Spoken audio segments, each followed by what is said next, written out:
Morning everyone, welcome back to my channel. তো আমার বাবা মা ভাই চলে এসছে আমার কাছে। তো পুজোতে ওরা এখানেই থাকবে। তো আগের একটা ব্লগে তোমাদেরকে বলেছিলাম যে আমার বাবা মা আসছে। কালকে রাতে ওরা প্রায় ওই 1:10-15 নাগাদ কোয়েম্বাটোরে পৌঁছেছে। তো আজকে সকাল থেকে ব্লগটা বানাচ্ছি। এখন দেখো বাইরের ওয়েদারটা এতটা সুন্দর হয়েছে। কদিন একটু গরম পড়েছিল ঠিকই, বাট আজকে থেকে দেখছি মানে কালকে রাতে একটু বৃষ্টি হয়েছে, তো বেশ মেঘলা মেঘলা, চারিদিকে কুয়াশা। আর এখন বাজে সকাল 9টা। তো ঘুম থেকে উঠে ভাইকে নিয়ে আজকে ব্লগটা স্টার্ট করে দিচ্ছি, কারণ বাড়ি থেকে আসার সময় এরা পুরো বাজার তুলে নিয়ে এসছে। তো যাই হোক, তার জন্য ভাবলাম যে সবার সাথে শেয়ার করি। বাবা মা বেশ কিছু জিনিস নিয়ে এসছে, প্লাস আমার শ্বশুরবাড়ির থেকে কিছু জিনিস পাঠিয়েছে।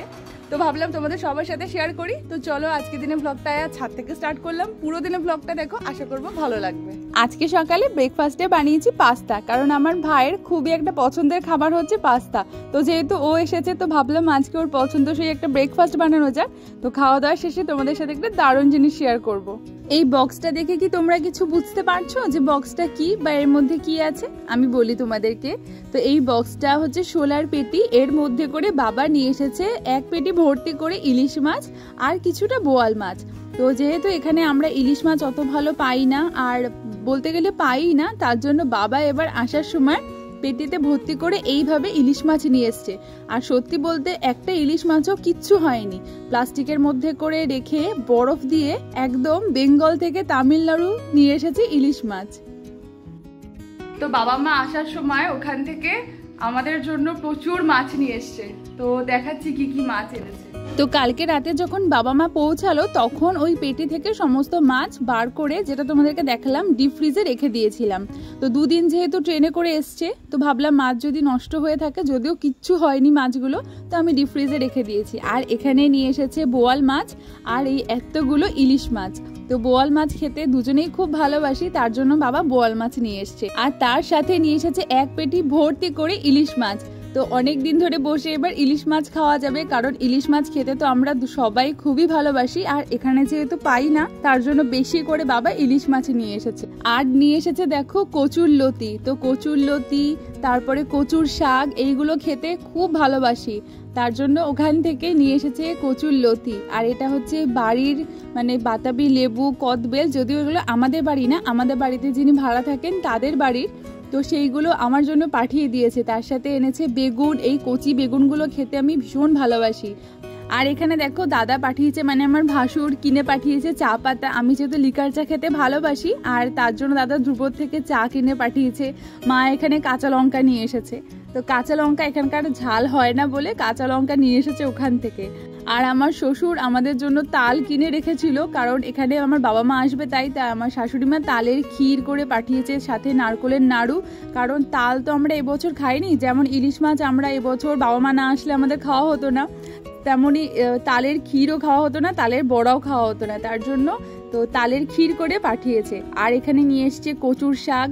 যেমন বললাম ইলিশ মাছ এনেছে, তার জন্য মা কচুর শাকও নিয়ে এসেছে। তো যা যা এনেছে মোটামুটি দেখালাম। আরও অনেক জিনিস আছে, আমি তো ভুলেও গেছিলাম যে আরও কি কি নিয়ে এসেছে। তো আর এখন দেখো মাছটাকে সুন্দর করে কেটে ফ্রেশ করে ধুয়ে রেখে দিয়েছে। তো আজকে এই মাছ দিয়ে বানানো হবে ইলিশ মাছের ভাপা। তো এত বড় ইলিশ মাছ যেহেতু, আমার জেনারেলি ভাপাও ভালো লাগে, আবার ঝোলও ভালো লাগে। তো আমি বললাম যে আজকে না দই দিয়ে সর্ষে পোস্ত দিয়ে ভাপা করো।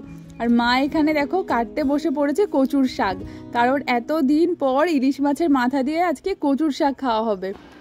মা তুমি মাছ আর কচুর শাক কাটবে বলে তুমি বেঙ্গল থেকে বটিও নিয়ে আসলে? বটিও নিয়ে এসেছি মাছ কাটার জন্য। আমি আবার ছুরি দিয়ে কাটতে পারি না তো। তো মায়ের এখানে কচুর শাক সমস্ত কাটাও হয়ে গেল। আর এখন চলে এসছে রান্নাঘরে ইলিশ মাছের ভাপা রান্না করবে বলে। তো সবার প্রথমে মাছটাকে নুন আর হলুদ মাখিয়ে রেখেছিল, তার সাথে কিছুটা সর্ষের তেলও মা মাখিয়ে রেখেছে।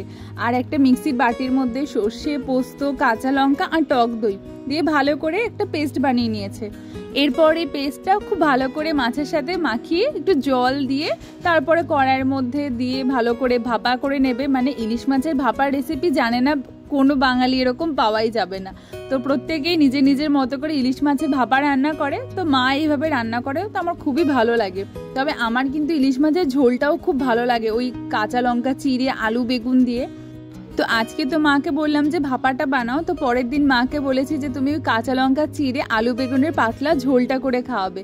আর দেখো এই ভাপা বানানোর জন্য কড়াইয়ের মধ্যে সর্ষে তেল আর কালো জিরে ফোড়ন দিয়েছিল, তাও যখন একটু গরম হয়ে গেছে তেলটা, তারপরে এই ম্যারিনেট করে রাখা মাছটা দিয়েছে। ব্যাস এবার সামান্য স্বাদ মতো নুন দিয়ে দেবে, দিয়ে ঢাকা দিয়ে একদম স্টিম করে রান্না করলেই হয়ে যাবে আজকে ইলিশ মাছের ভাপা। তো খেতে না দুর্দান্ত হয়েছিল, আর মাছটা এত টেস্টি ছিল। তো গত বছর যখন আমি এখানে আসলাম তখন আমি ইলিশ মাছ খেয়ে এসেছিলাম। তো আমার আসার আগে তো অভিজিৎ চলে এসেছিল এখানে, তো ওর আর ইলিশ মাছ খাওয়া হয়নি, মানে মরশুমের প্রথম ইলিশ মাছ ওর খাওয়াই হয়নি।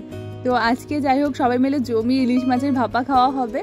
তো রান্না বান্না হয়ে গেছে, মা চটপট করে রান্নাটা করেই নিয়েছে। দেখো ইলিশ মাছের ভাপাও হয়ে গেছে, তো একটা থালায় সার্ভ করে রেখে দিয়েছে। আর তার সাথে আজকে হচ্ছে ইলিশ মাছের মাথা দিয়ে কচুর শাক, যেটা মানে আমার ভীষণ পছন্দের। কিন্তু কচুর শাকটা না অতটা ভালো মানে পাইনি, তো আমাদের বাড়ির পাশে যেহেতু পুকুর আছে ওখানে খুব ভালো কচুর শাক হয়, তো এটা যেহেতু কেনা কচুর শাক অতটাও ভালো পাইনি। আর দেখো ইলিশ মাছের মাথাটা মা এখানে ভেজে রেখে দিয়েছে। তো আর সিম্পলভাবে কচুর শাক আজকে ইলিশ মাছের মাথা দিয়ে মা রান্না করছে। তো মায়ের হাতের কচুর শাক মাছের মাথা দিয়ে ভীষণ ভালো খেতে হয়। শুধুমাত্র ইলিশ মাছের মাথা না, কাতলা মাছের মাথা দিয়েও যখন মা কচুর শাক রান্না করে, তারপরে নারকোল দিয়ে প্রত্যেকটা রান্নাই ভীষণ ভালো করে। মানে আমার যতটুকু টুকটাক রান্না শেখা সমস্তটাই আমার মায়ের কাছ থেকে। আমার মা মানে খুবই ভালো রান্না করে। তো যাই হোক কচুর শাকও রান্না বান্না হয়ে গেছে। তো এখানে দুপুরের আজকে যা যা রান্না হয়েছে একবার তোমাদেরকে দেখাই। এখানে তো দেখালামই এর আগে, মাছ হয়েছে, তার সাথে হয়েছে কচুর শাক। আর আমার ভাই যেহেতু মাছ খায় না, মানে কোনো মাছই তো খায় না, ইলিশ মাছ তো আরোই খায় না, ওর জন্য হয়েছে এখানে চিকেন কষা, আর রয়েছে স্যালাডে শসা। ব্যাস এই হচ্ছে আজকে আমাদের দুপুরের লাঞ্চ মেনু, মানে রাতেও হয়ে যাবে। আর যেন খাওয়া দাওয়া করে ওঠার পর মুষলধারে বৃষ্টি নেমেছে, মানে এত বৃষ্টি। আমি এখানে আসার পরেই প্রথম দেখছি যে এখানে ভালোই বৃষ্টি হচ্ছে। তো একদম ছাদে দেখি জল টল জমে গেছে। আর এখন বাজছে ওই 4টে থেকে 4:30 মতো। গুড ইভিনিং এভরিওয়ান, এখন বাজছে সন্ধ্যে 7:30। তো এই সবে আমরা চা খেয়ে উঠলাম, আর এখন বাইরে বসে বাবা ভাই সবাই আড্ডা দিচ্ছে। এত ভালো হয়ে গেছে এখানের ওয়েদার। আজকে তো দেখালাম দুপুরবেলা মানে মুষলধারে বৃষ্টি হয়েছে, আর অভিজিৎ আর মা একটু বাইরে বেরিয়েছে। তো আমি বসেই ছিলাম, তো ভাবলাম যে তোমাদের সবার সাথে শেয়ার করি যে আমার ননদ আমাদের জন্য কি কি পাঠিয়েছে। তো সকালে শেয়ার করেছি যে বাবা মা কি নিয়ে এসছে, আমার মানে শ্বশুর শাশুড়ি কি পাঠিয়েছে। তো এখন তোমাদের সাথে শেয়ার করব যে আমার ননদ পূজা ও আমাদের জন্য কি পাঠিয়েছে। তো বসে পড়েছি দেখাতে যে আমার ননদ পূজা কি কি পাঠিয়েছে আমাদের জন্য। তো সবার ফার্স্টে দেখায় যেটা হাতের সামনে রয়েছে, দেখো এই ছোট্ট একটা ইয়াররিংস, খুব সুন্দর কিউট দেখতে ছোট্ট একটা ইয়াররিংস, একটা গিফট পাঠিয়েছে আমার জন্য। আর সব থেকে বেশি যেটা পছন্দ হয়েছে, ও আমার জন্য এই ব্যাগটা পাঠিয়েছে, মানে খুব সুন্দর হয়েছে। থ্যাংক ইউ পূজা, এত পছন্দ হয়েছে ব্যাগটা, আর এই কালারটা আমার খুব ভালো লেগেছে।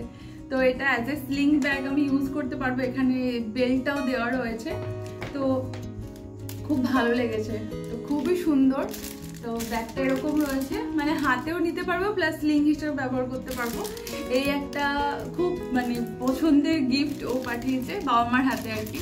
তো আরেকটা জিনিস দেখাই, যেটা হলো এই একটা টি শার্ট। এই টি শার্টটা ও অভিজিতের জন্য পাঠিয়েছে, মানে ওর ছোটদার জন্য এই টি শার্টটা পাঠিয়েছে। সুন্দর হয়েছে টি শার্টটা, যদি আমি এখনো খুলে দেখিনি, থাক, খুব ভালো লাগছে এটা। তো এই একটা টি শার্ট, আর আমার জন্য পাঠিয়েছে এইখানে রয়েছে একটা টি শার্ট, দেখাচ্ছি দাঁড়াও। তো আমার জন্য পাঠিয়েছে এই টি শার্টটা, তো পুরোটা খুললাম না, এই ফ্রন্টে এরকম রয়েছে, পরে তো পরলে আমি তোমাদেরকে দেখাবোই। তো এই টি শার্টটা পাঠিয়েছে, ব্যাক পোর্শনটা খুব সুন্দর, যা খুলেই দেখাই। তো ফ্রন্টটা রয়েছে এইরকম, আর ব্যাক পজিশনটা রয়েছে এরকম। তো আমি যেহেতু ওভারসাইজ টি শার্ট পরতে বেশি কমফোর্টেবল ফিল করি, তো আমার জন্য ওভারসাইজ টি শার্ট পাঠিয়েছে। আর আমার মা আমার জন্য এই টি শার্টটা নিয়ে এসছে। তো এই টি শার্টটা মা আমার জন্য নিয়ে এসছে, এটা ওভারসাইজ, আমার খুব পছন্দ হয়েছে। আর এখানে আসার সময় মানে আসার আগেই বাবা আমাকে অভিজিৎকে টাকা দিয়ে দিয়েছে কেনাকাটা করার জন্য, পুজোর কেনাকাটা। তো যেহেতু আমরা ঘুরতে যাব, তাই আমি পুজোর জন্য আলাদা করে কোনো শপিং করিনি। প্লাস আমার দিদা আমার জন্য টাকা পাঠিয়েছে, ওই খুচকাচ কিছু শপিং করেছি, একেবারে করিনি বলবো না, খুচকাচ শপিং করেছি। আর বাকিটা ঘুরতে গিয়ে কিনবো বা পরে কোথাও কিনবো, তার জন্য রেখে দিয়েছি। তো এই হলো আর কি সমস্ত কিছু বাড়ির থেকে পাঠানো সমস্ত গিফট। তো এখন বসলাম এগুলো সব দেখাতে। আরো আমি দেখাতে ভুলে গেছি, দুপুরবেলা আমাদের বাড়ির থেকে না, আমাদের বাড়ির গাছের মানে কাগজি লেবু নিয়ে এসেছিল অনেকগুলো, তো সেটা আমি দেখাতে ভুলে গেছি আর ফ্রিজে রেখে দিয়েছি। এখন আর যাই হোক বার করবো না, খাওয়াও হয়ে গেছে এর মধ্যে দুটো। তো এখন বসে আছি, এখন ব্যাস দেখালাম এই সমস্ত কিছু। এরপর কিছু কাজ আছে সেগুলো করব। তো কেমন লাগলো আজকে ব্লগটা তোমরা কিন্তু অবশ্যই কমেন্ট করে জানিও। তো আজকে এই পর্যন্ত এই সমস্ত কিছু শেয়ার করার ছিল, আর পরে ব্লগে খুব তাড়াতাড়ি সবার সঙ্গে আবার দেখা হচ্ছে। এখন ব্লগে তো আমার বাবা মা ভাই সবাইকে দেখতে পারবে, আর আমার মনে হয় তোমাদের ভালোও লাগবে। সবসময় আমি একা বকর বকর করি ব্লগে এসে। তো চলো, কালকে আবার একটা খুব ভালো ব্লগ নিয়ে আসবো আশা করছি।